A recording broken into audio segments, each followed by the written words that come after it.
नमस्कार. आता इथे डायमंड जुबली आणि त्याच्या आधी पास झालेल्या सगळ्या लोकांचे अनुभव ऐकले. ही मंडळी खूप वर्ष ॲल्युमिनी फंक्शनला येत असावीत, पण तरी या सगळ्यामध्ये मला असं वाटतं की तुम्हाला पहिला फोन जो येतो की आपल्या बॅचला 25 वर्ष पूर्ण झाली आहेत आणि आपण सिल्वर जुबली सेलिब्रेशन करणार आहोत, हा सगळ्यांकरता धक्कादायकच असतो. तुम्हाला पहिल्या क्षणी ते मान्यच होत नाही की आपल्याला 25 वर्ष झाली आहेत.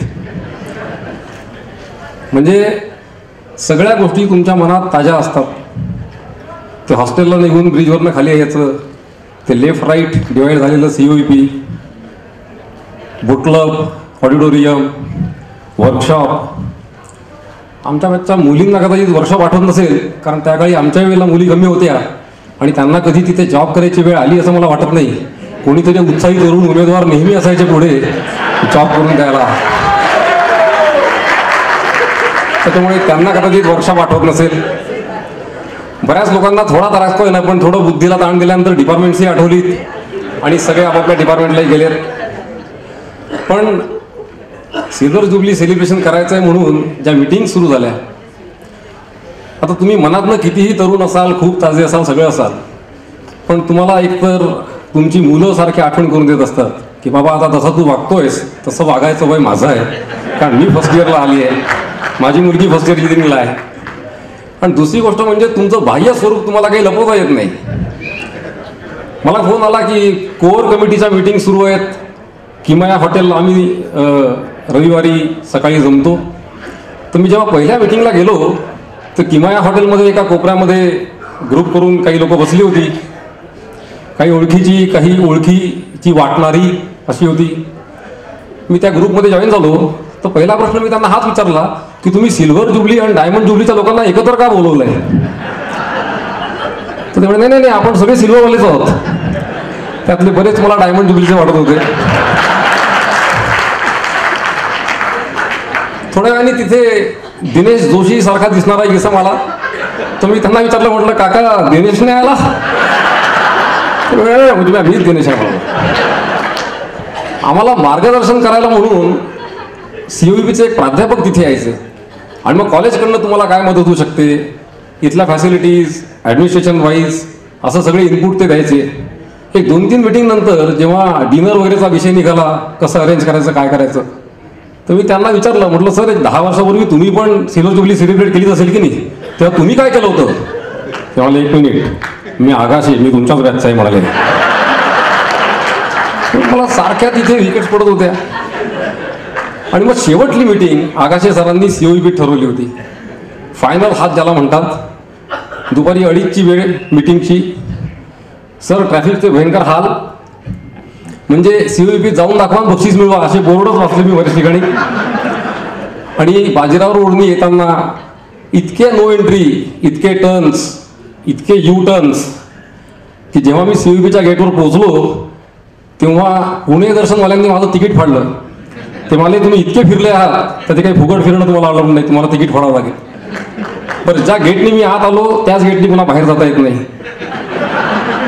कसं बसं ते गेट सापडलं होतं तर त्यांनी मला स्टेशनकडलं बोट टाकलं होतं, तिकडनं बाहेर पडायचं मला. इकडे खडकी टू स्टेशन इतका आपला आता व्हाईट स्प्रेड आहे. आणि मी जुन्या इन्स्टिट्यूट डिपार्टमेंटला गेलो, कारण आगाशे सरांनी मला सांगितलं की मी डिपार्टमेंटला बसतो. म्हटलं हा कधीपासून डिपार्टमेंटला बसायला लागला, पण मी जुन्या यायला गेलो. त्याने सांगितलं मी खूप शोधलं, तो काही सापडला नाही तिथे मला. पण सर इन्स्टिट्यूट डिपार्टमेंट नवीन जागेत शिफ्ट झालाय, सर तिकडे बसतात. पुन्हा आश्चर्याने मी मागे गेलो आणि पाटी वाचली, डीन स्टुडंट अफेअर्स. म्हटलं ज्याने आपल्या स्टुडंट लाईफमध्ये फर्स्ट इयर पासून अफेअर केलं, who can be the best choice for the post of dean student affairs. Fortunately आणि कौतुक असं आहे की ही कंटिन्यूड, ही maintain, it's very steady uniformship हे आहे. पण मला त्याची पोझिशन, आणि मला असं कळलं की काही वर्षांपूर्वी तो डीन अकॅडमिक्सही होता. त्याच्यामुळे तुम्हाला या जन्मीच फेडावं लागतं, तसं अकॅडमिकशी तुमचा कधी कधी संबंध येतोच. पण we are very proud of Sudhir that in the same college he is occupying good positions. So from 89 batch, let's congratulate Sudhir. या कॉलेजविषयी खूप लोकांना प्रश्न असतात, खूप कुतूहल असतं, उत्सुकता असते. बाहेर काही लोक विचारत होते, सर म्हणाले हे असं रस्त्याच्या मध्ये येणारं एवढ्या मोठ्या बिल्डिंग्स काय आहेत? अरे म्हटलं हे रस्त्याच्या मध्ये बिल्डिंग्स नाही आहेत, हा रस्ता मध्ये बांधलेला आहे. आणि म्हटलं हे इंजिनिअरिंग कॉलेज आहे, इथे इंजिनियर्स पासआउट होतात. म्हणजे काय करतात हे सगळे? तर म्हटलं मला इंजिनियर काय करतात काय सांगू म्हटलं. हे बघा म्हटलं सोसायटीला खूप प्रॉब्लेम्स असतात, त्या प्रॉब्लेमचे सगळे सोल्युशन्स या इंजिनियर्सकडे असतात. म्हणजे मग यांना यांचे प्रॉब्लेम सोडता येत नाहीत का म्हणून? अरे म्हटलं तू मला जास्त फालतू प्रश्न विचारू नको, मी जेवढं तुला सांगतो तेवढं तू ऐकत चल. तर ते म्हणजे या इतक्या सगळ्या बिल्डिंग्स तुम्हाला कशाला लागतात? बरं त्यात एक ट्रॅफिक इन्स्पेक्टर मला विचारत होता की सर मला याच्यात सध्या हे बदल झाले तेव्हा त्रासदायक आहे मला ट्रॅफिकच्या दृष्टीने. पूर्वी कसं एक कॉलेज होतं म्हणे, पण इथे कॉलेज असूनही विद्यार्थी फार दिसायचे नाहीत आणि ट्रॅफिक एकदम होत नव्हता म्हणाले सकाळ संध्याकाळ. काही लोक जात असायचे, काही लोक येत असायचे, तसा सगळा it was a very balance traffic to and fro. पण आता सर म्हणे इथे काय असं घडलं म्हणे, एकदम सगळे विद्यार्थी दिसायला लागलेत, शिक्षक लोक वेळच्या वेळी दिसायला लागलेत. आणि म्हणलं इथे रात्री 8 वाजता काय लाईट सुरू असतात वगैरे. ते म्हटलं एक लक्षात ठेवा, इथे गुवाहाटीवरनं सर आलेत आणि त्यांच्याविषयी सगळा हा प्रॉब्लेम आहे म्हटलं. हे त्यांनीच घडवलंय, सगळे वैतागलेत, टीचर्स, स्टुडंट्स. आता पर्याय नाही म्हटलं, इथे त्यांना काम करणं आवश्यक आहे. म्हटलं इतक्या सगळ्या बिल्डिंग्स कशा करतायत? म्हटलं एक लक्षात ठेवा, फक्त मेकॅनिकललाच बिल्डिंग असून चालत नाही. आज नाही म्हटलं तरी सिव्हिल म्हणा, मेटलर्जी म्हणा, यांनाही इंजिनिअरिंगचा दर्जा आहेच की. काय झालं तरी त्यांना आपल्याला निघणं आवश्यक आहे. त्यांच्याही करता बिल्डिंग आहेत, सगळं आहे. ही मोठी मध्ये दिसते ती बिल्डिंग कशाची आहे म्हणाले. म्हटलं ते ऑफिस बिल्डिंग आहे. मग इथे काय काम चालतं म्हणे. म्हटलं एक लक्षात ठेवा, जगातलं कुठलंही इंजिनिअरिंग कॉलेज असो, मुळात ऑफिसच्या लोकांना काम मिळावं म्हणून आजूबाजूचं बांधलेलं असतं. म्हणजे ऍटलिस्ट ती माणसं तशी वागत तरी असतात. त्याच्यामुळे म्हटलं ही आमची मेन बिल्डिंग आहे आणि इथनं सगळं बाकीचं हलतं. तर म्हणाले सगळ्या बिल्डिंग्स इंजिनिअरिंगशी रिलेटेड आहेत का? म्हटलं येस. मग का म्हणे ती बँक? म्हटलं एक लक्षात ठेवा, हल्ली कॉम्प्युटर आणि IT लोक शेवटी पासआउट झाल्यावर बँकेतच काम करतात. त्याच्यामुळे ती पहिले बँक होती, पण आता ती आमची एक्सटेंडेड लॅब आहे म्हटलं कॉम्प्युटरची. हे लोक तिथे प्रॅक्टिकल्स करतात. त्याच्यामुळे हल्ली बँकेमध्ये सगळे आमचे COP ॲल्युमिनीच काम करतात म्हणतो. आणि मग पलीकडे पोस्टा येते. आता म्हटलं मेटलर्जी सिव्हिलच्या लोकांनी कुठं जायचं, त्यांना इथं जॉब पाहिजेच गेली शेवटी.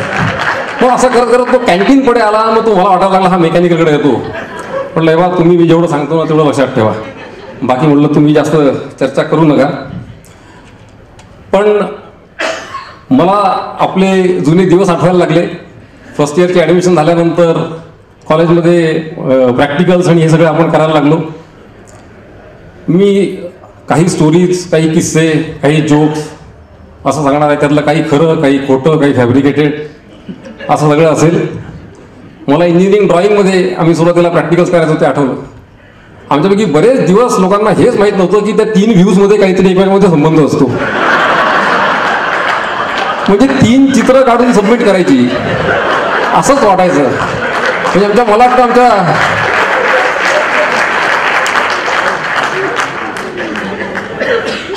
आमच्या प्रसाद नागुलने तर एकदा त्यातल्या एका ऑब्जेक्टला शेडिंग बिडिंग करून सबमिट केल्याचं आठवतं. मग त्याला भावेसाहेबांनी जापला होता भयंकर.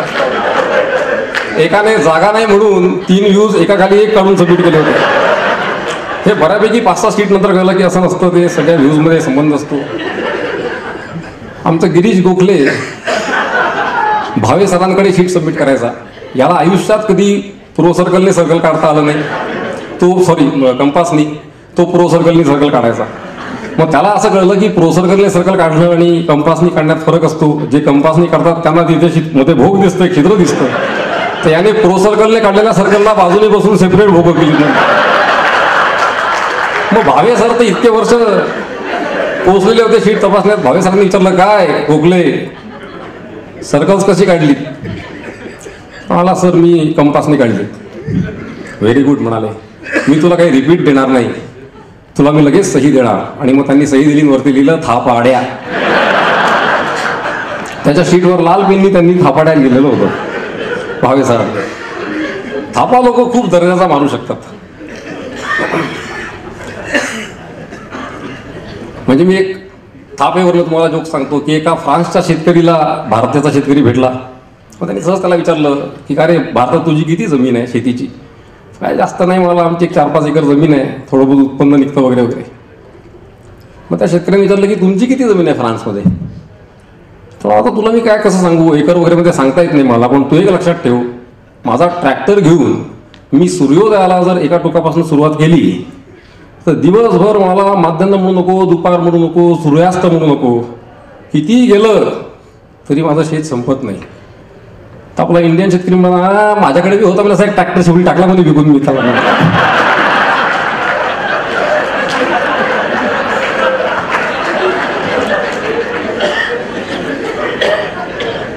आम्हाला ड्रॉइंगमध्ये आम्ही जेव्हा टॉप व्ह्यू फ्रंट व्ह्यू वगैरे सगळं शिकलो तेव्हा तसं मी लहानपणापासूनच मी फार इनोव्हेटिव्ह होतो. मी खूप प्रश्न विचारायचो. मला असं वाटतं मी भावे सरांना एक प्रश्न विचारला होता. का म्हटलं सर आपण पृथ्वीवरची लोक मंगळावरच्या लोकांना असं वर बघतो, तर मंगळावरचा माणूस पृथ्वीच्या माणसाला असा खाली बघेल का? त्यांनी खूप विचार केल्यानंतर मला फक्त रागवले, उत्तर नाही दिलं मला त्यांनी काहीच. बरीच लोक बरीच प्रश्न विचारतात. एकाला विचारला तो प्रश्न की खूप कोंबड्यांची पिल्लं आहेत छोटी छोटी, तर त्यातनं कसं ओळखाल हा कोंबडा आहे का कोंबडी आहे ते? तर तो म्हणाला असं आहे की त्याच्यामध्ये एक मोठा दगड मारायचा, तो जर पळाला तर कोंबडा आणि पळाली तर कोंबडी म्हणाला. मी सध्या VIT कॉलेजमध्ये मेकॅनिकल डिपार्टमेंटला आहे. त्याच्यामुळे शिक्षणाशी संबंधित आहे, इंजिनिअरिंग एज्युकेशनशी माझा बऱ्यापैकी संबंध आहे. आमच्या कॉलेजमध्ये आल्या आल्या सेंटरला त्यांनी एक टाकं बांधलं आणि त्या टाक्याचा वरचा पोर्शन जो आहे तो असा तिरका केला होता. आता ते डेकोरेशन आहे का काय मला त्याचं काही टेक्निकल लॉजिक कळेल ना, म्हणून आमच्या सिव्हिलच्या एका सरांना मी विचारलं, म्हटलं गाव सर हे असं वरनं तिरकं का केलं टाक आहे? तर म्हणाले तो माझा एक्सपेरिमेंट आहे, मला असं बघायचं आहे म्हणजे की टाकं जर वरनं तिरकं बांधलं तर पाण्याची लेवल पण अशी तिरकी राहते का? मग मी काही जास्त त्यांच्या नादी लागलो नाही आणि I am waiting for the result of what is. काही प्रॅक्टिकल्स आम्ही मेटलर्जी डिपार्टमेंटला करायचो. मेटलर्जी डिपार्टमेंटला आंबेगावकर सर होते. त्या काळी हॅलो तर ते त्या काळी खूप विद्यार्थ्यांच्या तर्फे सरकारवर केसेस बिसेस टाकायचे आणि खूप केसेस लढायचे सारखे. आणि मग त्याच्या स्टोऱ्या ते आम्हाला सांगायचे प्रॅक्टिकलमध्ये की आता असं कसं केलं बघ, फी वाढीच्या विरुद्ध कसं केलं बघ, मी मुलांना कसं उचकवलं, मी काय केलं, हे केलं ते केलं. आणि तुला सांगतो म्हणजे हे सोपं नाही आहे, या केसेस लढणं it's very hard and day by day it becomes hard and hard. म्हणजे ते खूप सांगायला लागले आम्हाला. त्याचा इतका आमच्यावर इम्पॅक्ट होता की फायनल इयरच्या इंटरव्ह्यूमध्ये मला त्यांनी विचारलं पॅनलनी की do you know heat treatments? म्हटलं yes sir. What do mean by heat treatment? म्हटलं some treatment is given to heat. मग ते एकदम गंभीरून एकमेकांकडे बघायला लागले. अरे म्हणाले I think you are not getting me, case hardening वगैरे असं काही तुला माहीत नाही का? म्हणाले येस सर. म्हटलं those cases which we fight in courts they are very hard. कारण मेटलर्जीमधल्या केस हार्डनिंग आम्हाला हेच माहीत होतं, थ्रू त्यांनी शिकवलेलं. आणि त्याचा भयंकर पगडा होता त्या स्टोरीजचा सगळ्या. एक इंटरेस्टिंग प्रोजेक्ट मी बोर्डवर वाचला होता मेटलर्जी डिपार्टमेंटला. एका वेळेला विचारलं होतं, म्हटलं तुमचा प्रोजेक्ट काय? तर मला detail study of last years project. तर हे मला कधी कळलं नाही की हा कुठला प्रोजेक्ट असू शकतो म्हणून. सारखं जाता येतं. आता जिथे आपलं ॲल्युमिनी ऑफिस आहे तिथे आम्हाला एक असे दगड बिगडं ठेवलेलं डिपार्टमेंट दिसायचं. त्याला जिओलॉजी डिपार्टमेंट अशी पाठी होती. तर एका मी सरांना विचारलं, म्हटलं सर हे जिओलॉजी व्हॉट इज जिओलॉजी? कारण मेकॅनिकलचा संबंध कधी जिओलॉजीशी आलाच नाही. तर म्हणजे geology is a department which says stone is specimen. जे डिपार्टमेंट दगडाला स्पेसिमन म्हणतं त्याला जिओलॉजी म्हणतात. मग आम्ही तिथेही कधी फारसं गेलो नाही.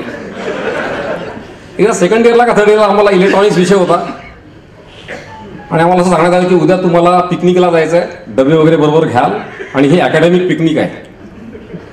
आम्ही फार उत्साहाने गेलो. तर आम्हाला काही एकदम जंगलात घेऊन गेले. सगळीकडे असं घनदाट जंगल होतं, मध्ये एक दगडी बिल्डिंग होती.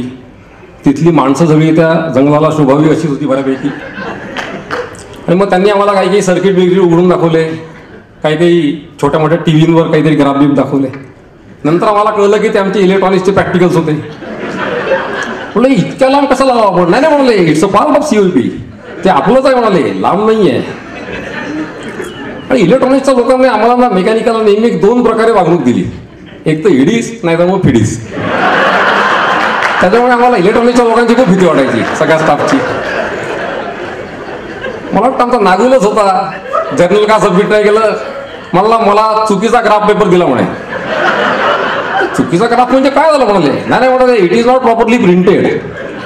मॅडम म्हणे काय तुझं प्रिंटचा प्रॉब्लेम, तर म्हणे ते all Y axis lines are not uniform, त्याच्या उलट्या वालट्या प्रिंट. अरे बावळटा, तो सेमी लॉक पेपर आहे म्हणे, तो ग्राफ पेपर नाहीये. त्याच्यावर प्रॉब्लेम सगळे. मग ते आम्हाला कलर उकडा विचारायचे. एक डिफिकल्टी आम्हाला थ्रूआउट राहिली, एक झिनर ब्रेकडाऊन होतो. झिनर ब्रेकडाऊन होतो म्हणजे काय न राहून शेवटी आम्ही विचारलं, म्हटलं सर झिनर ब्रेकडाऊन होतो म्हणजे काय. तर तो he was just newly appointed teacher. तर त्याशी 2 मिनिटं विचार केला, हे बघ म्हणे झिनर ब्रेकडाऊन होतो म्हणजे राडा होतो म्हणे. आणि दॅट वॉज आन्सर. बरं मेकॅनिकलमध्ये breakdown you can see it physically happening. Zener breakdown होतो म्हणजे काय, नाही तुला कळणार तेव्हा राडा होतो म्हणाले. आम्ही तोही विषय सोडून दिला. सिव्हिल डिपार्टमेंटशी आमचा संबंध फारसा कधी आला नाही. पण एक सिव्हिलचा विद्यार्थी माझा मित्र होता, तो इथं खूप असा चिंताग्रस्त दिसला मला. म्हणजे सरांनी एक आम्हाला काम दिलं आहे, आपल्याकडे जो झेंडावंदनचा पोल आहे म्हणे त्याची उंची मोजायला सांगितली आहे. तर तुला प्रॉब्लेम काय म्हटलं. अरे नाही म्हणजे उंची मोजायला सांगितली, मला हातात टेप दिली आहे म्हणे. अरे प्रॉब्लेम काय म्हटलं तुझा. हे बघ म्हणे मला टेप लांबी मोजायला वापरतात हे माहिती आहे. अरे यार म्हटलं यानी उंची मोजता येते. मी दुसऱ्या दिवशी त्यांना बघितलं तर शिडीबिडी लावून तो त्या पोलवर चढत होता. त्याला काय वाटलं की सरांनी प्रॉब्लेम दिला म्हणजे सोपा असूच शकत नाही, याच्यात काहीतरी मेक असली पाहिजे की नाही. जसं आमच्या फ्लुइड मेकॅनिक्सच्या ओरलला एक विद्यार्थी अनेक वर्ष नापास होत होता. शेवटी महादेवकर सरांनी ठरवलं की बस तुला यावर्षी मीच पास करणार, तू फक्त तुझं नाव वडिलांसकट पूर्ण नाव सांग. त्यांनी नाव सांगितलं. आता एकच प्रश्न म्हणाले सर बर्फ पाण्यावर तरंगतो का बुडतो. आता पुन्हा त्याने विचारलं, ओरलमध्ये प्रश्न विचारला म्हणजे हा सोपा असूच शकत नाही. त्याने भयंकर विचार केला आणि मग तो म्हणाला सर लहान लहान दगडे बुडतात, मोठे मोठे बुडतात, लहान लहान तरंगतात म्हणाला. पुन्हा महादेवकर सरांना प्रश्न म्हटला की आता याला पास करायचा का नाही करायचा. तसं सरांनी काम दिलंय म्हटल्यानंतर ते अवघड असलं पाहिजे, म्हणून ह्यांनी 2 मित्रांनी शिडी आणून ते त्या पोलवर चढून ते टेप खाली फेकायचे आणि तो म्हणायचा की खाली पडण्याचा वेळ म्हणायचा किती लागतो त्याच्यावर उंची काढू वगैरे. म्हटलं हे भयंकरच कॉम्प्लिकेटेड होत चाललं सगळं प्रकरण. मग नंतर मला असं कळलं की त्यांनी तो पोल पार उघडून काढला होता आणि शेवटी त्याची लांबीच मोजली होती खाली.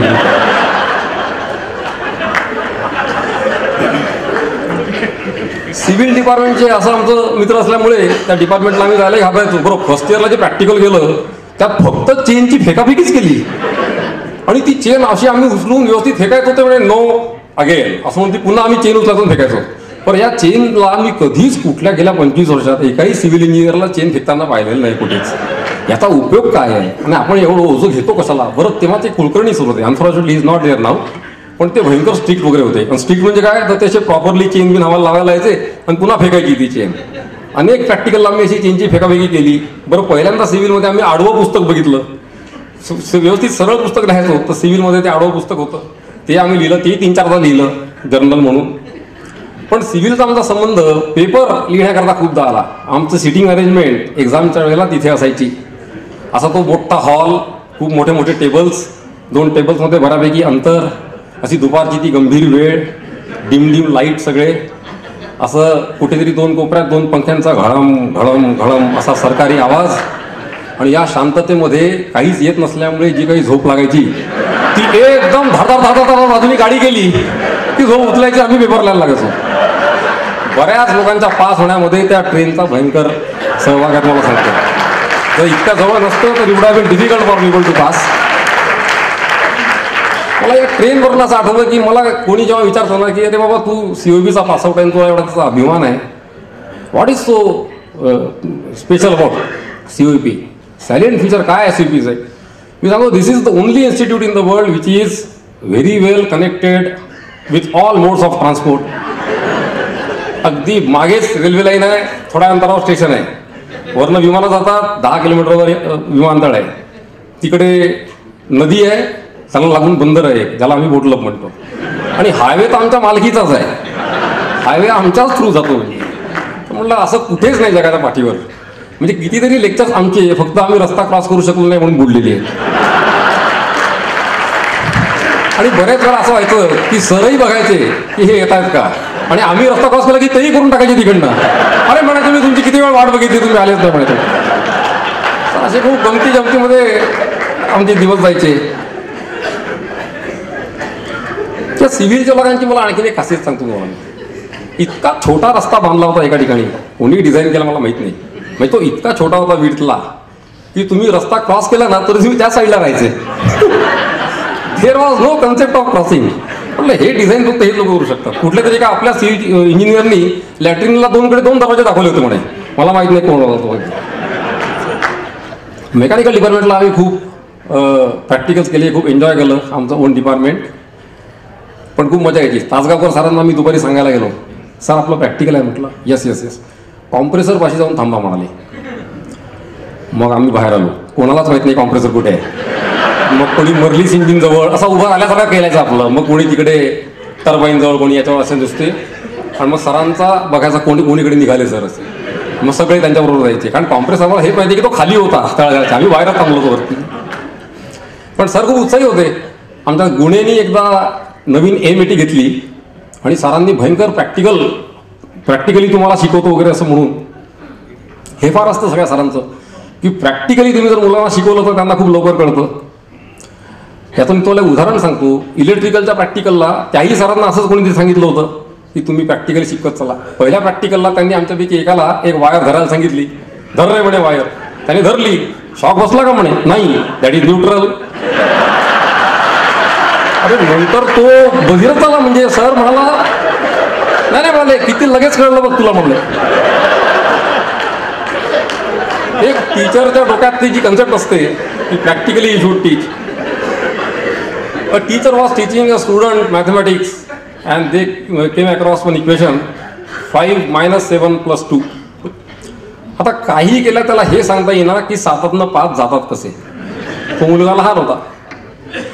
मग त्याला सांगायला लागला, अरे मला पॉझिटिव्ह इन्फिनिटी असते तशी निगेटिव्ह असते, +1 + 2 + 3 जसं -1 लेफ्ट साईडला पण स्केल असते वगैरे. तर शून्याच्या खाली स्केल कशाला असते त्या पोराला कशाला कळेल. मग हे त्याला उदाहरण द्यायला लागले आणि तो आणखीन कन्फ्यूज व्हायला लागला. हे बघ म्हणाले, मी तुला 5 रुपये दिले याचाच अर्थ तू मला -5 दिले. तू आणखीन फ्रस्ट्रेट झाला. How can I give you -5 वगैरे. म्हणजे त्याला ती नोटच माहीत नव्हती. He was trying hard to explain him with the practical concept. ते म्हणाले, आता लास्ट कन्सेप्ट तुला मी प्रॅक्टिकल उदाहरण देतो, त्यातनं तुला कळलं तर उत्तम, अदरवाईज लेट अस स्टॉप दिस बिझनेस. 5 - 7 + 2. एक बस एका स्टॉपवरनं निघाली तेव्हा त्याच्यात 5 प्रवासी होते. पुढच्या स्टॉपला जर त्यातले 7 खाली उतरले तर बसमध्ये कोणीच नाही असं होण्याकरता दोघांनी चढणं आवश्यक आहे म्हणाले.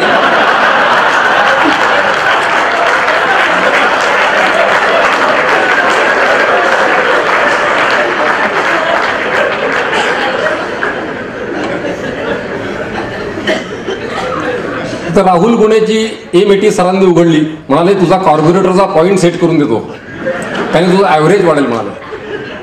आणि नंतर जे काही भेट म्हणजे कार्बोरेटर कुठे असतो इथपासून प्रॉब्लेम व्हायला लागले, कारण सगळा खाली काढून ठेवला होता. So we are theoretically trained, we are not skilled. आम्हाला तो कार्बोरेटर बसवता येईना. मुळात तो कार्बोरेटर खालीच असेंबल होत नव्हता आणि मग तो तिथे फिट होत नव्हता. शेवटी मला असं कळलं की संध्याकाळी 7 वाजता राहुलने एक मेकॅनिक आणून तो एमएटी घेऊन घरी गेला होता. पण असंच एका सरदारच्या घरी एक कुत्र्याचं पिल्लू आलं. त्याला भयंकर हेटेड होती कुत्र्याच्या पिल्लाशी. मग त्याने ते पिल्लू दुसरीकडे नेऊन सोडून दिलं. तर ते संध्याकाळी त्याच्या दारात आलं. साला पुन्हा संध्याकाळी दारात आलं. याने अजून लांब नेऊन सोडलं त्याला. ते दुसऱ्या दिवशी सकाळी पुन्हा दारात दिसलं. कुठेही सोडलं तरी ते सकाळ दुपार दारात यायचं. शेवटी हा इतका वैतागला, सुट्टी बिट्टी टाकून आज याला म्हणाला असा सोडतो कुठेतरी की हा कन्फ्यूज झाला पाहिजे कम्प्लीट, घरी यायलाच नको. म्हणून इकडून निघाला, तिकडे निघाला, या गल्लीतनं घुस, त्या गल्लीतनं घुस, याच्या घरातनं घुस, टेरेसमधनं बाहेर पड, शक्य तेवढं कॉम्प्लिकेशन त्याने केले. शेवटी वेळ अशी आली की स्वतः रस्ता विसरला, पिल्लाला खाली ठेवून त्याच्या मागे मागे घरी आला.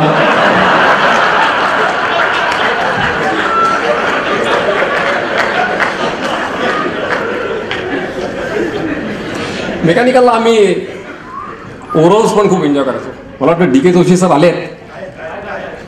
येस, मी त्यांना बघितलं होतं. सर आमच्याच 3rd इयरला बदलून आले होते आणि सर कुठलीही ओरल घेऊ शकायचे.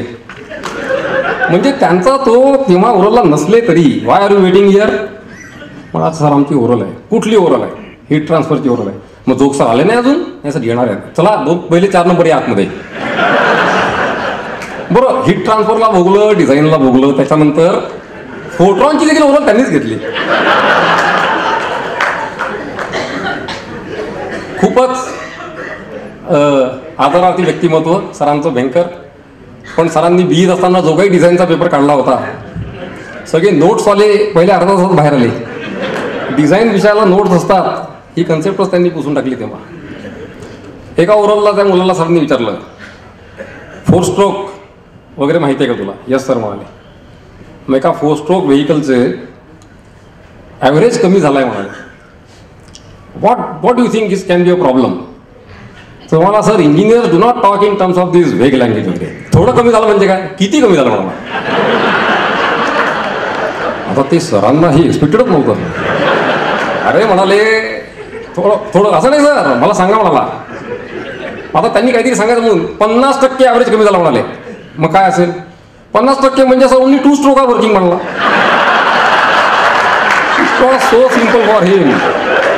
ॲव्हरेज जर डायरेक्ट 50% झाला आहे तर 4 स्ट्रोक नाहीच का म्हणला vehicle. It has reduce to 2 strokes. मी मुजुमदार आणि माझ्या मागे नागुल MN, आम्ही दोघांनीच एकमेकांच्या ओरल इतक्या आतापर्यंत खराब केल्यात. म्हणजे तो त्याच्या घरी सांगतो की माझा मुजुमदारमुळे प्रॉब्लेम झाला, मी माझ्या घरी सांगतो नागुलमुळे प्रॉब्लेम झाला. तेवढं अंडरस्टँडिंग आमच्यामध्ये बऱ्यापैकी आहे.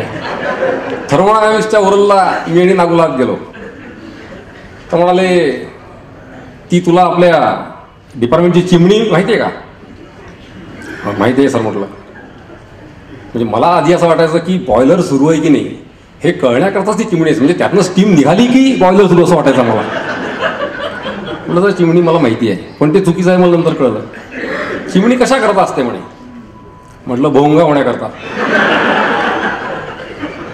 तर आता ते काय बोलणार विचार त्याच्यावर. मग त्यांनी नागुलला, काय नागुल मुजुमदार म्हणतात ते मान्य आहे का तुम्हाला? नागुल नाही सर, भोंगा झाला तर चिमण्या उडणार नाही का म्हणाल तिथे.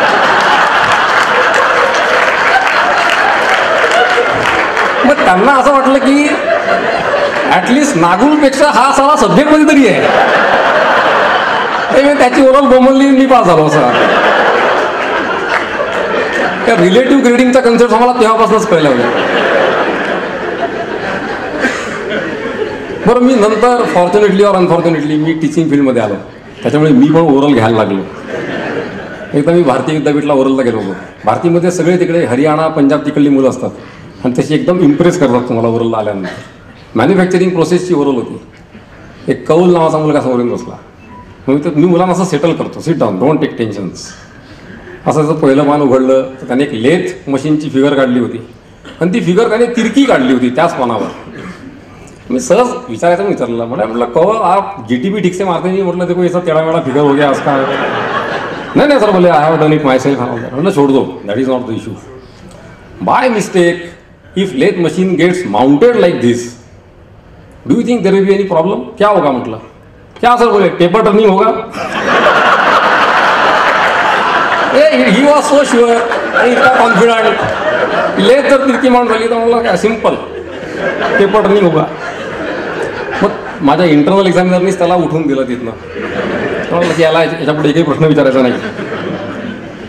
एक विद्यार्थी इलेक्ट्रिकलच्या ओरलला खूप वर्ष नापास व्हायचा, असंच फ्लुइड मेकॅनिक्ससारखं. मग शेवटी सरांची सर्व त्याला पास करायचं आहे. आणि तो असा जरा एक गुंड दादा कॅटेगरीतला मुलगा होता, तो येऊन बसायचा. बरं सरांसमोर एकदम नम्र असायचा.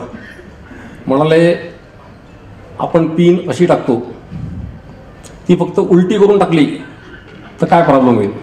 सर बल उडल. त्याने इतक्या शांतपणे थंडपणे उत्तर दिलं. या अनेक दिवसांमध्ये आपण आज कॉलेजमध्ये खूप बदल झालेले बघितले. त्या काळी ऑडिटोरियम म्हणजे माझा जास्तीत जास्त वेळ इथे ऑडिटोरियममध्येच गेला आहे डिपार्टमेंटपेक्षाही, फिरोदिया आणि ह्या तसं प्रॅक्टिसेसमध्ये. तर पूर्वी ऑडिटोरियम आपण जनरली नाटकाकरता वगैरे वापरायचो, त्या नाटकाच्या प्रॅक्टिसेसला वापरायचो.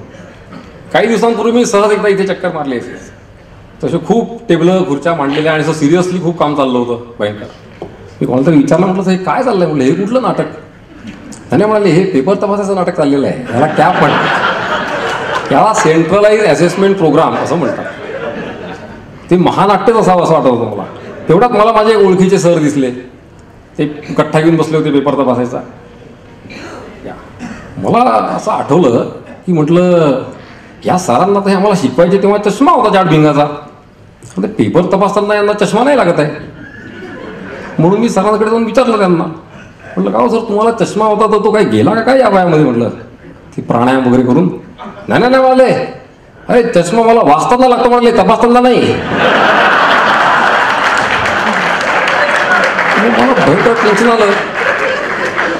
एकंदरीत मला चिंता वाटायला लागली.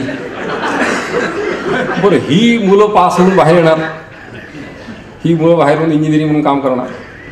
एक 2 जुने मित्र एकमेकांना भेटले खूप वर्षांनी.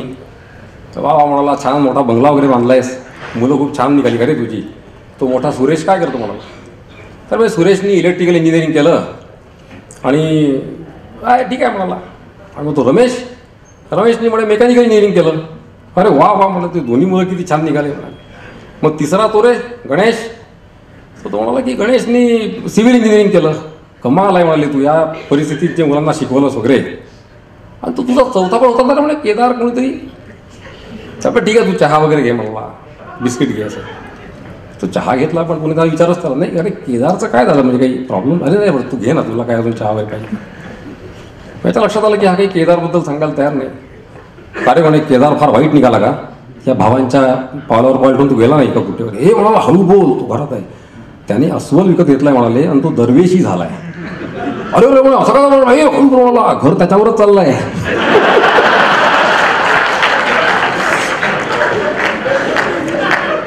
माझ्याकडे अजून खूप किस्से खूप गोष्टी आहेत, पण I just want to wind up कारण वेळ कमी आहे. आत्ताच मला सिग्नल दिलाय. But 89 batch we enjoyed a lot.